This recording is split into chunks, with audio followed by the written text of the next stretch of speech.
इस कार्यक्रम के पुण्यार्चक हैं स्वर्गीय पंडित श्री रतनलाल जी बैनाड़ा की स्मृति में बैनाड़ा उद्योग लिमिटेड, आगरा।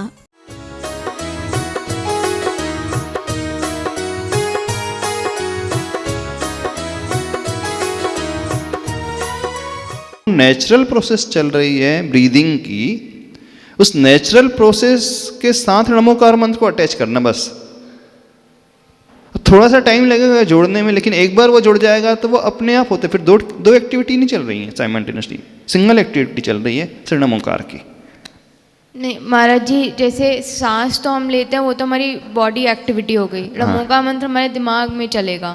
तो मेरा प्रश्न ये था कि अगर हम मान लो खाना खा रहे हैं तो खाना खाते समय हमारा ध्यान तो खाने पे होगा ना। ध्यान भले ही खाने में है, लेकिन अब जो प्रैक्टिस करते करते हर श्वास में वो बैठता चला जाएगा। शुरू में हमें ध्यान लगाना पड़ेगा, फिर जैसे ही हम शांति से बैठेंगे वो अपने आप लगता चला जाएगा। इसका सबसे बड़ा बेनिफिट होता है। हम साइमल्टेनियसली दो एक्टिविटीज नहीं कर रहे हैं, क्योंकि हम कोई भी क्रिया कर रहे हैं उस समय भी हमारी श्वासोच्छ्वास चलती ही रहती है। वो नॉन स्टॉप चल रही है, नॉन स्टॉप 24 आवर्स चल रही है।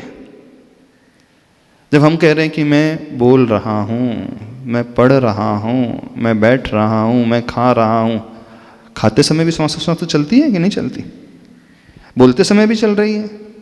तो उसमें तो हम कुछ हेर फेर कर ही नहीं रहे, ना हम उपयोग लगा रहे हैं, ना ध्यान लगा रहे, कुछ नहीं कर रहे हैं। बस उस क्रिया के साथ उसका अलाइनमेंट कर रहे हैं और कुछ नहीं। समझ रहे हो कि नहीं? नमोकार में श्वासोच्छ्वास बैठा होंगे तो फिर दो क्रिया हो जाएगी, वो दो साइमल्टेनियसली क्रिया हो जाएगी, उसमें फिर प्रेशर लगेगा। लेकिन जो नेचुरल प्रोसेस है, उस नेचुरल प्रोसेस के साथ उस मंत्र को सेट कर रहे हैं, बस और कुछ नहीं। इस लॉजिक को पहले पकड़ो, जब तक ये पकड़ में नहीं आएगा कुछ भी नहीं होगा। और मोस्ट ऑफ द पीपल पकड़ते ही नहीं, उनको समझ ही में नहीं आता क्या चलना है। तभी तो वो बोलते वो आधा घंटा लग जाता है, पौन घंटा लग जाता है, किसी को 1 घंटा लग जाता है। ये तब होगा जब हमारे 324 श्वासोच्छ्वास में 1 घंटा लगता हो। नेचुरल के तरीके में कितना लगेगा? 324 श्वासोच्छ्वास में। अच्छा, आज थोड़ा सा अलर्ट होकर के 10 सेकेंड्स के लिए श्वासोच्छ्वास लेना, गिनने की कोशिश करना 10 सेकेंड में हम कितने बार। यदि नहीं है तो 5 सेकेंड स्टॉप वॉच रखना, 5 सेकेंड तक काउंट करना। 5 सेकेंड में सहजता से हम कितनी श्वासोच्छ्वास ले पा रहे हैं, इतना तो कर सकते हो। चलो अब देखो, अब घड़ी में सेकेंड का कांटा जो है 2 पे है, हम 5 सेकेंड काउंट करना कितने ले पा रहे हैं।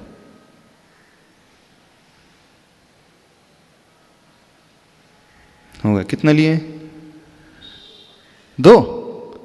कितनी बार हुआ? कितनी बार हुआ? घड़ी होगी ना सबके पास, मोबाइल तो है, सेकंड का खोल लो कांटा, अब भी पता चल जाएगा। 5 सेकेंड्स अथवा 10 सेकेंड्स जिसमें आप काउंटिंग कर सकते हो, अभी पता चल जाएगा एवरेज जो सहज श्वास चल रही है उस 5 सेकेंड्स अथवा 10 सेकेंड्स के पीरियड में कितनी श्वासोच्छ्वास हो रही है, सिर्फ काउंट करना है। एवरेज है, थोड़ा ऊपर नीचे हो सकता है, उसमें कोई बात नहीं है। बस स्टॉप वॉच रख करके देखो थोड़ा सा कितने चल रहा है। एक बहुत अच्छी प्रैक्टिस बता रहा है आपको, करके देखो। 1 हो पाती है महाराज जी। 15 कितने सेकंड में? 5 सेकंड में 1 ही हो पाती है। हो ही नहीं सकता। स्टॉप वॉच लगा के नहीं, आप जो श्वासोच्छ्वास आप देखना, एक श्वासोच्छ्वास में कितने सेकंड। अब श्वासोच्छ्वास के बाद देखो काउंट टाइम का देखो। अब एक श्वासोच्छ्वास में देखो, फिर टाइम। अब वॉच को छोड़ दो, अब एक श्वासोच्छ्वास को गिनो कितना टाइम लग रहा है। अब देख लो, फिर श्वासोच्छ्वास की ओर कॉन्सेंट्रेट करो जो नेचुरल तरीके से। हाँ देखो, सुनो, आप घड़ी की ओर नहीं देखो। 2 से 3 सेकेंड। वो बाजू वाले वो बताएंगे कितना टाइम हो गया। अब बताना मैं श्वास ले रही हूँ, छोड़ रहा हूँ, कितना, बस अब बताएंगे। हाँ ध्यान दो। 2 से 3 सेकेंड आ रहा है। सपोज 2 सेकेंड्स आ रहा है, तो 1 मिनट में कितना हो जाएगा? 30 हो गई। 30 हो गई। 10 मिनट्स में कितने होंगे? 300 हो गए। 11 मिनट्स में कितने होंगे? अप्रॉक्सीमेटली 330। तो एक माला में कितना लगा फिर? यदि आपके 2 सेकेंड के हिसाब से काउंट करें, सपोज आप कोई बोल रहा है कि 3 सेकेंड्स, वैसे 3 सेकेंड नहीं लगते, नेचुरली श्वासोच्छ्वास में 1 से 2 सेकंड ही लगेगा। तो यह नेचुरल प्रोसेस, समझ रहे हो नहीं समझ रहे? अंतर समझने की कोशिश करना। कंफ्यूजन तो नहीं हो रहा है कि क्या बता रहे हैं हम? जितना हम नेचुरलिटी के करीब आएंगे उतना ही आनंद भीतर से पैदा होगा। हाँ, क्या बोल रहे हैं? क्या बोल रहे हैं? थोड़ा सा आवाज नहीं आ रही, क्या बोल रहे हैं? माइक से बोलो। हाँ, कौन सा भजन? हाँ बोलो। मेरे रोम रोम में बसने वाले भगवान, यही भजन। हाँ, तो रोम रोम में बसने वाले भगवान, इसका क्या अर्थ हुआ? गुरुदेव, हाँ, हमें तो एहसास ही नहीं होता हमारी सांस कब कितनी बार हो गई। अच्छा, पता ही नहीं चलता है सांस कितने बार हो गई। देखो, सांस हमारी ही बॉडी के साथ हमेशा होती है, बाकी सब कुछ दूर है हमसे। दुनिया दूर है, फैमिली दूर है, भोजन दूर है, खाना पीना दूर है, वो हमसे अलग है एकदम। उसका एग्जिस्टेंस एकदम डिफरेंट है। श्वास हमारे साथ हमेशा रहती है और उसी के बारे में हम ध्यान नहीं देते, जिसे हम लेते रहते 24 घंटा। हमारी लाइफ में सबसे ज़्यादा इंपॉर्टेंट क्या है, जिसके बगैर आप नहीं जी सकते? माँ, पिता, बॉयफ्रेंड, गर्लफ्रेंड, भाई बहन, रोटी, पानी। क्यों? रोटी ना मिले तो कितने दिन तक जी लोगे आप? 10 उपवास करते हैं लोग तो निर्जल, फिर भी कोई अंतर नहीं पड़ता। रोटी ना मिले तो 1 आध महीना तक जी सकता है व्यक्ति। पानी ना मिले तो कितने दिन तक जी जाओगे? 10-15 दिन। हाँ, 15 दिन जी सकते हैं। श्वास ना मिले तो 1 सेकंड भी नहीं, कितने दिन तक? 1 पल भी नहीं। कितने दिन तक जियोगे? दिन तो छोड़ दो, कितने घंटे? 1 पल। घंटे भी नहीं होंगे। कितने मिनट्स? हाँ, जो सेट कर लेता है ठीक है, 1-2 मिनट तक ही सकता है। जनरली हम श्वास के बगैर जी ही नहीं सकते। अब जिसके बिना हम जी नहीं सकते उसके बारे में हम कभी सोचते ही नहीं। बाकी सबके बारे में सोचते हैं, सबके बारे में जानते हैं, सबकी प्रैक्टिस करते हैं, लेकिन श्वास के बारे में तो वह जो ब्रीदिंग को साध लेता है, यानी उसी का नाम प्राणायाम। वो ऑक्सीजन को समझ लेता है, उसी के लिए, उसी के द्वारा ही हम जीते हैं। वही हमारी लाइफलाइन है और वो हमसे कभी अलग नहीं होती है। कभी अलग होती नहीं होती है। तो थोड़ा सा उसे पकड़े जो हमारे सबसे निकट है। श्वासोच्छ्वास को प्राण कहा है। हमारी आत्मा और शरीर को जोड़ने वाला एक मीडियम है वो श्वासोच्छ्वास। यदि वो मीडियम ना हो तो हमारे प्राण निकल जाएंगे, मरण हो जाएगा। तो जो सबसे इंपॉर्टेंट है हमारी लाइफ में, उसी के बारे में अपना चिंतन नहीं होता। नहीं, हमारी बॉडी और हमारी सोल 2 एंटिटी हैं, 2 अलग अलग चीजें हैं, एक शरीर और एक आत्मा। आत्मा और शरीर जुड़ करके किसके माध्यम से रहते हैं? उसी श्वासोच्छ्वास के माध्यम से। तो इस कारण आगम में श्वासोच्छ्वास को एक प्राण कहा है। 10 प्राणों में होते हैं 10 प्राण। 5 इंद्रियां प्राण होती हैं, मनोबल, वचन बल, काय बल 3 यह प्राण 8। एक हमारा आयु कर्म 9वां प्राण और श्वासोच्छ्वास 10वां प्राण। और उसी के बारे में हमें पता नहीं है ना। और जो हमारे साथ हमेशा रहता है उसी को देखने में परेशानी हो रही है, गिन नहीं पा रहे, समझ नहीं पा रहे। तो प्रॉपर श्वासोच्छ्वास लेना सीखो। समझ रहे हो कि नहीं?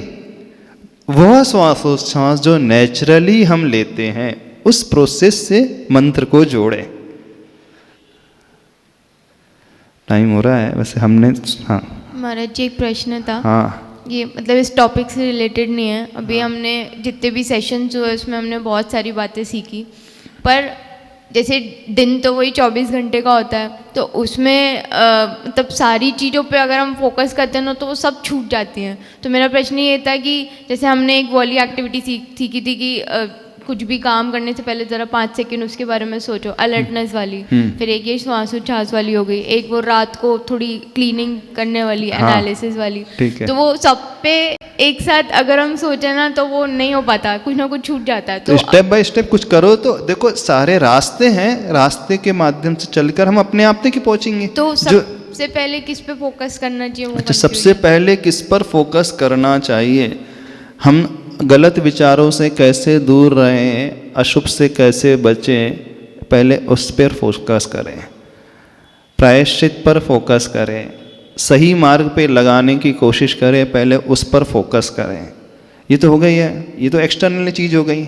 फिर उससे ज़्यादा इम्पोर्टेंट फिर अपने मन के ऊपर फोकस करें, माइंड के ऊपर फोकस करें। हम दिन भर में क्या क्या सोचते हैं और उसमें कितना हम अच्छा सोचते हैं, कितना हम बुरा सोचते हैं। तो जो बुरा हम सोच रहे हैं उससे अपने आप को बचाने की कोशिश करें। फिर और सूक्ष्मता से फिर अपनी बॉडी, फिर और सूक्ष्मता से फिर अपने श्वासोच्छ्वास, फिर और सूक्ष्मता से अपनी आत्मा। तो सबसे पहले वो एनालिसिस वाली। हाँ, मेनली है सबसे पहले एनालिसिस अपना करना सीखें कि गलत से अशुभ से कैसे बचाना है। जो जो गलत कर रहे हैं उसे छोड़ते चले जाना है, और जो कर चुके हैं उसके प्रति पश्चाताप आदि की भावना से अपने माइंड को क्लियर करें, मन को स्वस्थ बनाएं। फिर स्वस्थ बनाने के बाद प्रभु का स्मरण, मंत्र का स्मरण, मंत्र का जाप, उसके माध्यम से हम बहुत ऊपर उठते हैं। पहले जो हमें नीचे गिरा रहा उससे बचें, फिर जो हमें ऊपर उठाए उसका आलम्बन लें। समझ रहे हो कि नहीं? तो बिजनेस में क्या होता है, जिससे लॉसेस हो रहे हैं पहले उस एक्सपेंसेस को रोकते हैं। आप उन खर्चे को रोको जो फालतू हैं, नुकसान दे रहे हैं, पहले उसको तो बंद करो। अब हमने अशुभ को बंद कर दिया। फिर अब प्रोडक्शन किससे बढ़ेगा, इनकम किससे बढ़ेगी, उस तरीके को अपनाओ। तो फिर शुभ को अपनाना है। फिर शुभ को अपनाते अपनाते फिर अपने आप तक पहुंचना है। तो स्टेप क्या है? पहला स्टेप अशुभ से बचना है, दूसरा स्टेप जो अच्छा है शुभ है उसे अपनाना है, फिर तीसरा स्टेप एकदम अपने निकट आना है जो अपन नेचुरली करते हैं। और वो कैसे होगा? तो किसी मंत्र के आलम्बन से, प्रभु के आलम्बन से, पूजा से, जाप से, स्तोत्र से, ध्यान से, सामायिक से, इसके माध्यम से होगा। टाइम हो गया आज? हाँ, तो वो पूजा वाला तो टॉपिक अभी रह ही गया है। तो मेन तरीका क्या है? जब हमारा रूटीन होने लगे तो रूटीन से बचने के लिए भिन्न भिन्न तरीके को अपनाना है। पूर्वानुपूर्वी से हट करके पश्चातानुपूर्वी, यत्र तत्रानुपूर्वी, ऐसे मंत्र के माध्यम से, फिर श्वासोच्छ्वास आदि के माध्यम से। ठीक है? हाँ, ये गॉड गिफ्ट हमको जो मिला हुआ है, क्या मिला? God gift? गॉड गिफ्ट जैसे सांस भी मिली हुई है। हाँ, तो सबको मिलती है वो तो। सबको ही मिलती है मतलब। तो हम उसका कहाँ वो उपयोग कर पा रहे? जैसे आपने आज बताया। हाँ, तो क्यों नहीं करते? तो उपयोग उपयोगी तो करना है। कहते हैं ना, उसका हम बिल्कुल ध्यान नहीं देते। हाँ, तो वही तो ध्यान देना है। वही तो। अच्छा, जैन कुल हमें मिला। हाँ, और जैन कुल में भी हम रहकर। हाँ, तो प्रतिमा ले लो। जैन कुल मिला है तो प्रतिमा ले लो, आगे बढ़ो साहब। तो प्रवचन बंद कर दो। चलो, समय हो गया, टाइम हो गया अभी। मेरे मन में, तेरे मन में, सबके मन में हो, वैरे न होवे, पाप न होवे, भाव क्षमा के हो। मेरा मंगल तेरा मंगल, सबका मंगल हो। मेरा उत्तम तेरा उत्तम, मेरा उत्तम सबेरा उत्तम, सबका उत्तम हो। सबका उत्तम हो। प्रभु के चरणा, गुरु के चरणा, प्रभु के चरणा, गुरु के चरणा, सबको शरणा हो।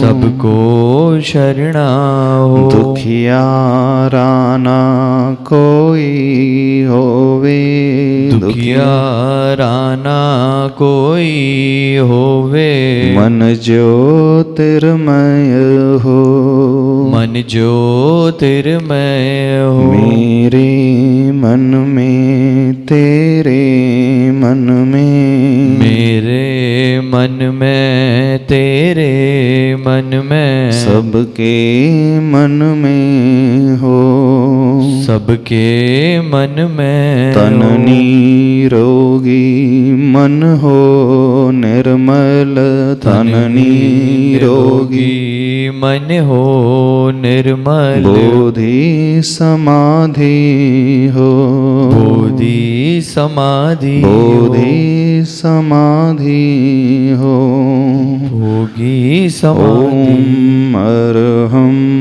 परम शांति, परम शांति, परम शांति। बोलिए महावीर भगवान की, आचार्य भगवान गुरुदेव श्री विद्यासागर जी महाराज की। निर्वपामी इति स्वाहा होता है, क्या होता है? निर्वपामी, निर्वपामती नहीं होता है, निर्वपामी प्लस इति, तो निर्वपामीति स्वाहा। बहुत सारे लोग उससे गलत उच्चारण करते हैं, पामती पामती बोलते रहते हैं। हाँ, जब प्रभु की पूजन की जा रही है और धूप चढ़ाया जा रहा है, कौन से भाव अपने भीतर लेकर के आते हो आप? अंदर के कौन से भाव होते हैं? उस समय यह भाव भीतर पैदा होता है कि मैं अपने कर्मों को नष्ट करूं, जला दूं, कि नहीं होता है? कितने लोगों के मन में यह भाव पैदा होता है? किसी के मन में नहीं होता। अब जो अष्ट कर्म को नष्ट करने की भावना भाएगा, वो कैसा रहेगा? उसका आचरण कैसा रहेगा? बताओ। अब अष्ट कर्म नष्ट होते कैसे, उसे ये तो पता होना चाहिए कि नहीं होना चाहिए? कि सिर्फ कहते चले जाते हैं? कैसे नष्ट होते हैं? आप चढ़ा रहे हैं धूप और कह रहे हैं मैं अष्ट कर्म को नष्ट करना चाहता हूं। क्या केवल धूप चढ़ाने मात्र से कर्म नष्ट हो जाएंगे? तो कैसे होंगे? क्या करना पड़ेगा उसके लिए, और उसके करने के लिए क्या सोचना पड़ेगा? बहुत ज्यादा फॉर्मल हो गई सारी क्रियाएं, बहुत ज्यादा। इवन वे लोग भी जो डेली करते उन्हें भी नहीं पता।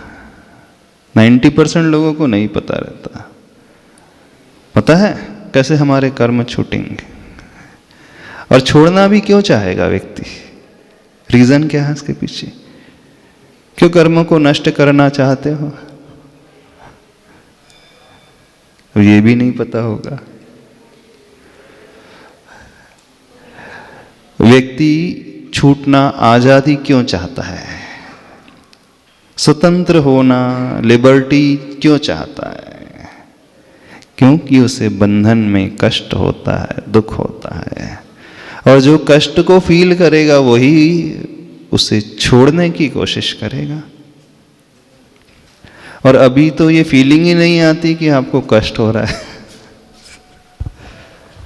समझने की कोशिश करो। हम मुक्त होने की तो कोशिश तभी करेंगे ना जब हमें ये बंधन प्रतीत होगा। मान लीजिए किसी ने हमें बांध दिया हो रस्सी से और हमें पीड़ा हो रही है, तो हम सोचते ना रस्सी कब छूटे। किसी ने हथकड़ी डाल दी हो, बेड़ी डाल दी हो पैर में, तो व्यक्ति की स्वतंत्रता खो जाती है, उसकी आज़ादी नष्ट हो जाती है, उसे बड़ी पीड़ा होती है। और जिसको पीड़ा होगी वही ये कोशिश करेगा मैं कब छूटूं। जैसे जेल में बंद रहता है वो कैदी, उसे बड़ी तड़पन होती है, वो हमेशा सोचता है कि मैं कब छूट करके बाहर जाऊंगा, आज़ादी से रहूंगा, अपने मन के अनुसार जीवन जीऊंगा। हमेशा वो भावना भाते रहता है कि मैं कब छूटूं, कब छूटूं, कब छूटूं। तो आप लोगों के मन में दिन भर में कभी ये भाव भी आता है? किसके मन में ये भाव आता है, यार कर्म बंधन है, बेड़ी है, इससे ऊपर उठना है? किसके मन में आता है? किसी के मन में नहीं आता। अब कब ये भाव नहीं आता, क्यों नहीं आता है? जैसे किसी के पास बेड़ी सोने की हो जाए तो वो बेड़ी को अपना आभूषण मान ले, हाँ ये तो मिलिट्री प्रॉपर्टी हो गई, ज्वेलरी हो गई, तो उसे छोड़ना नहीं चाहेगा, उसे कस करके पकड़ करके रखेगा। देखो, जीवन में ऊपर उठने के लिए, आज़ादी पाने के लिए पहले हमें ये फीलिंग आना चाहिए हम बंधे हुए हैं। समझ रहे हो, नहीं समझ रहे? तो जो मन में ऐसे भाव लेकर के आएगा, जिसके अंदर से तड़पन होगी, देखो मैं फंसा हुआ हूँ, कहाँ फंस गया हूँ, किसके चक्कर में आ गया हूँ। किसके चक्कर में फंसे हैं आप लोग? किसके चक्कर में फंसे हुए हैं? किसी चक्कर में फंसे हो, नहीं फंसे? अरे जो फंस जाता है वही तो सोचता है इससे छूटूं। कौन सा चक्कर है? कर्म का चक्कर है। देखो, जब ये अंदर होने लगे हमारे भीतर, तो फिर आपका धूप चढ़ाना है ना, अंदर से होगा। चढ़ाते समय लगेगा कि नहीं अब कुछ करना है अच्छा सा, अब सही में जीवन को बदलना है, अपने आचरण को बदलना है, कुछ ऐसा कार्य करना है जिससे मैं सही में इन कर्मों से छूटूं। तब देखना विशुद्धि कितनी अच्छी होगी। मात्र वो धूप चढ़ाते समय बोलने से कुछ नहीं होता। यदि कुछ होना होता तो अभी तक हो गया होता बहुत कुछ। नहीं हो गया होता। जो रोज पूजा करते हैं उनके साथ तो हो ही गया होता, उनके साथ भी नहीं होता। अब जो करता ही नहीं उसकी तो बात ही अलग है। तो कहने का अभिप्राय, कितनी ज़्यादा फॉर्मेलिटीज़ आ गई हैं सब क्रियाओं में, सब चले जा रहा है, चले जा रहा है। धक्का प्लेट गाड़ी होती ना, धक्का मार गाड़ी, बस वैसे ही चले जा रहा है और कुछ हो ही नहीं रहा। तो अब क्या करोगे? अपने हाथ में उस धूप को लेकर के थोड़ा सा सोचना, चिंतन लाना। देखो मैं कैसे फंसा हुआ हूँ, बंधा हुआ हूँ, और यही मेरा दुख है, यही मेरा कष्ट है, यही मेरी पीड़ा है। प्रभु इसलिए चढ़ाना चाहता हूँ, मैं इस बंधन से ऊपर उठना चाहता हूँ। काश मैं इस प्रकार से कर सकूं,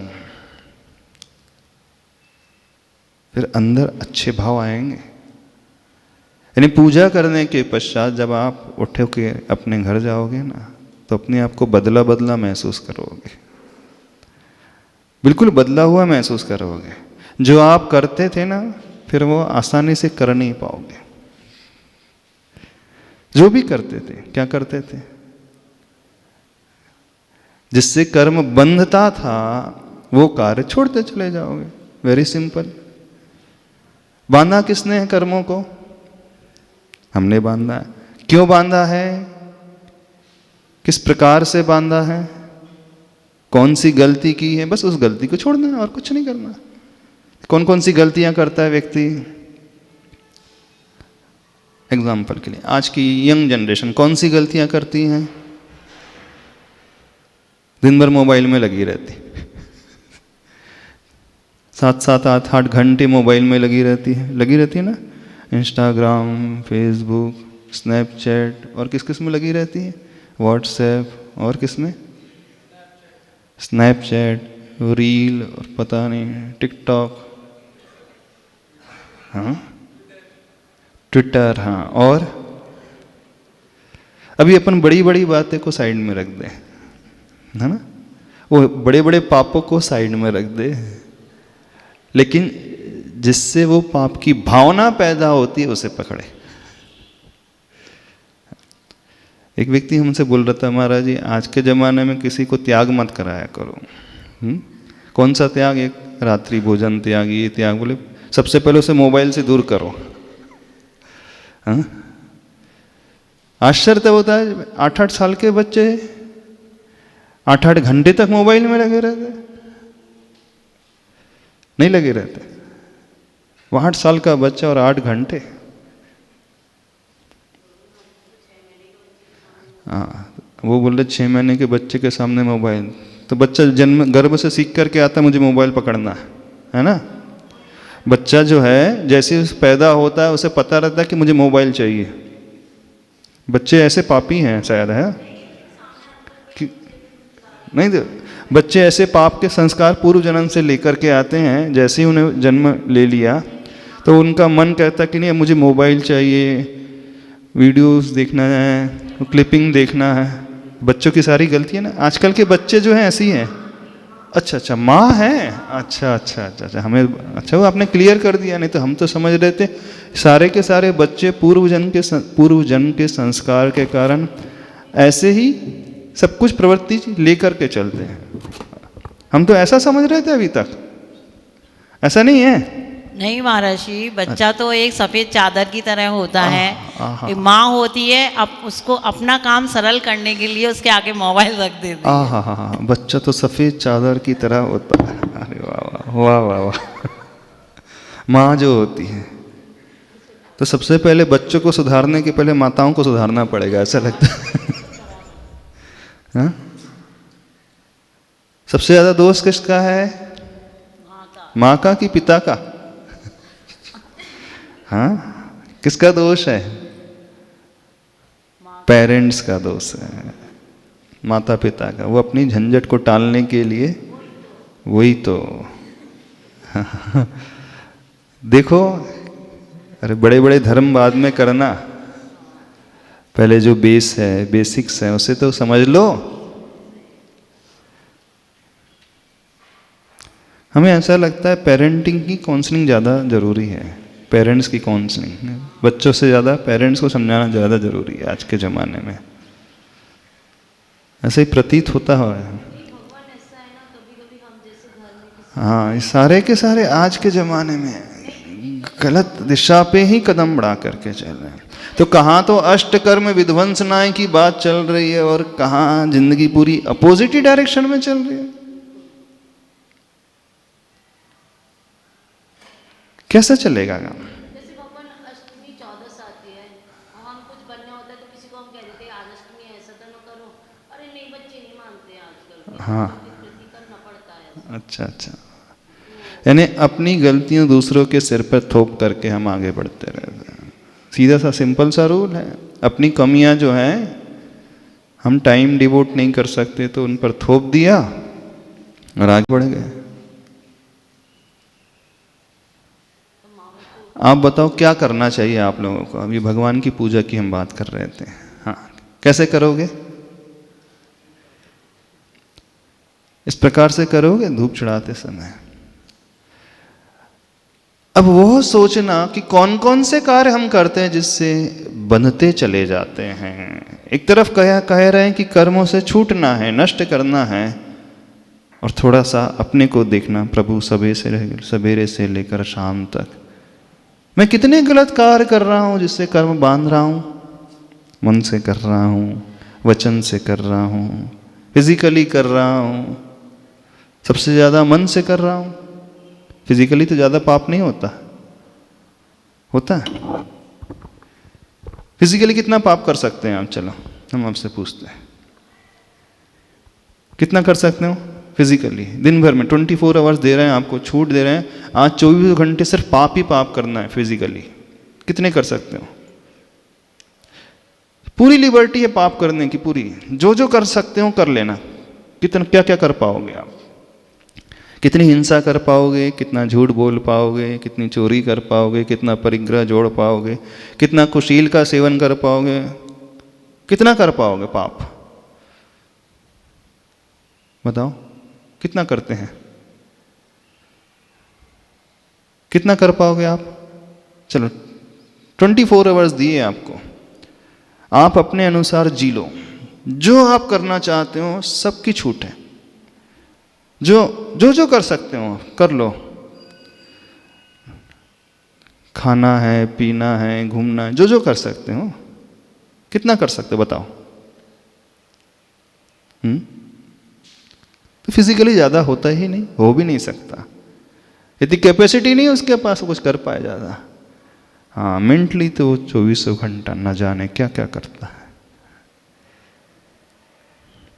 तो जब वो धूप चढ़ाओ ना तो सोचना, प्रभु आखिर मैं क्या कर रहा हूं, कितना झूठ बोल रहा हूं आपके आगे। कहना बिल्कुल ऐसे ही कहना, मैं बहुत झूठ बोल रहा हूं आपके आगे। मैं अंदर से ही नहीं चाहता कि मैं कर्मों से छूटूं, मैं तो अंदर से चाहता हूं कि कर्म मुझे बांध लें या कर्म से मैं बंध जाऊं। ये चाहते हो ना? क्या डाउट है, बोलो। महाराज जी, ये सारे भाव तो आते हैं पूजा करते समय, हाँ। पर मंदिर से बाहर निकलते ही सब चले जाते हैं। तो ये जो रियलाइजेशन है हम हर बार करते हैं पूजा में, बट हाँ। जैसे आप बोल रहे हैं कि हम सच में छूटना नहीं चाहते, वो बात कहीं ना कहीं फिर सच हो जाती है। तो ऐसा क्या करें जो मन में भाव उस समय आ रहे हैं वो बने रहें? अच्छा, जब अच्छा भाव आता है ऐसा क्या करें कि वो भाव बना रहे? एग्जाम्पल देते हैं, हवा चल रही है और आपने एक दीपक जलाया।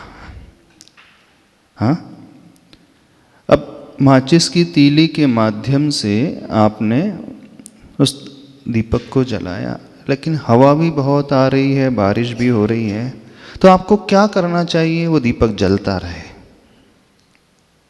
बताओ। उसे हवा से बचाना तो चाहिए। क्या करना चाहिए हवा से बचाने के लिए? ऐसे प्रोटेक्ट कर सकते हो, उसे हाथ लगा के। हाथ लगा करके प्रोटेक्ट किया, कितनी देर कर पाओगे हाथ से प्रोटेक्शन उसका? ज़्यादा देर नहीं। तो दूसरा कौन सा रास्ता है? उसके ऊपर कुछ एक ग्लास कवर रख दिया। हाँ, और कोई रास्ता है? हवा के सोर्सेज बंद कर हाँ, हवा के सोर्सेज बंद कर दिए। और कोई रास्ता है? हाँ, जिस जिस कारण से वो दीपक बुझता है उन कारणों से उसे बचाने की कोशिश। पानी से बुझ सकता है, हवा से बुझ सकता है, कूलर से बुझ सकता है, बहुत ज़्यादा आंधी तूफान चल रहा है तो उस दीपक को ऐसी जगह अथवा खिड़की को बंद कर दिया, कवर्ड रख दिया। तो आपने जलाया लेकिन वो ज़्यादा देर तक जल नहीं सकता यदि उसे प्रोटेक्शन नहीं दिया गया।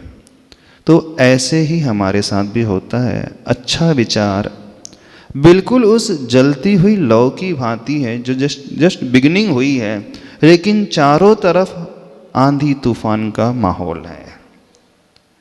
आपने कहा मंदिर से जैसे ही बाहर निकले सब वहीं का वहीं छूट जाता है, भूल जाते हैं, ऐसे ना। तो जब वो भाव पैदा हो तो उसको प्रोटेक्ट करने के लिए अब आपको क्या करना पड़ेगा, आप बताओ। या तो 24 घंटे मंदिर में रहें, वो इम्पॉसिबल हो नहीं सकता, फिर क्या कर दो? चलो आप ही बता दो, आप बता दोगे, हमें विश्वास है आप बता दोगे क्या करना पड़ेगा।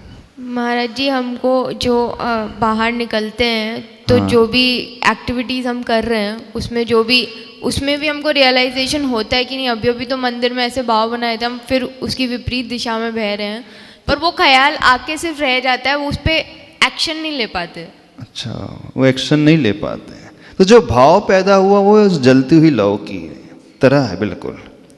अब कौन कौन से बैरियर्स हैं अथवा कौन कौन से ऐसे सोर्सेस हैं जो हमारे भाव को नष्ट कर रहे हैं, हमारे उस जलते हुए प्रज्वलित भाव को बुझा रहे हैं? कौन कौन से सोर्स हैं? उन सोर्स को पकड़ो पहले, आपका फ्रेंड सर्कल। बट उन सोर्सेज को हम हटा, जैसे उसमें तो हमने हवा को हटा दिया, हमने खिड़की बंद कर दी, हवा बंद हो गई, लेकिन इधर तो जो चलो खिड़की बंद करना तो बहुत बड़ा रास्ता है, खिड़की बंद नहीं कर सकते हम। हाँ, वैसे अब हम मैदान में खुले में हैं, मैं तो क्या करोगे, वहाँ तो खिड़कियाँ भी नहीं है, देन छत पे है आपको दीपक जलाना, अब दिवाली आ रही है, अब छत पे दीपक जलाना है, अब वहाँ खिड़की तो थोड़ी पूरा आकाश है, खुला आकाश है, क्या करोगे अब?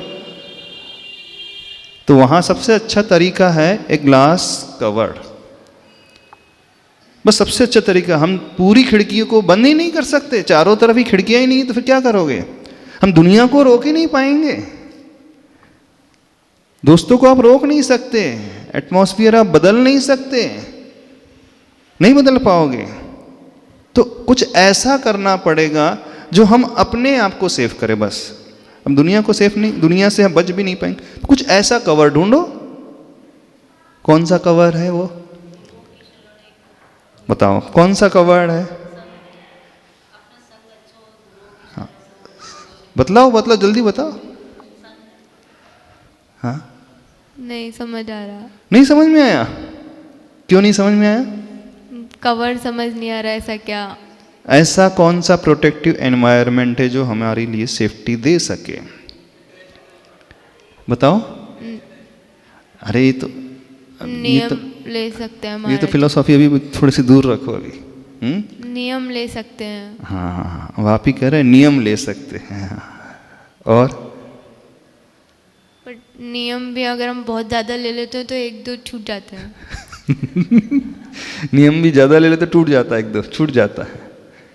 तो जितनी क्षमता उतना तो लो।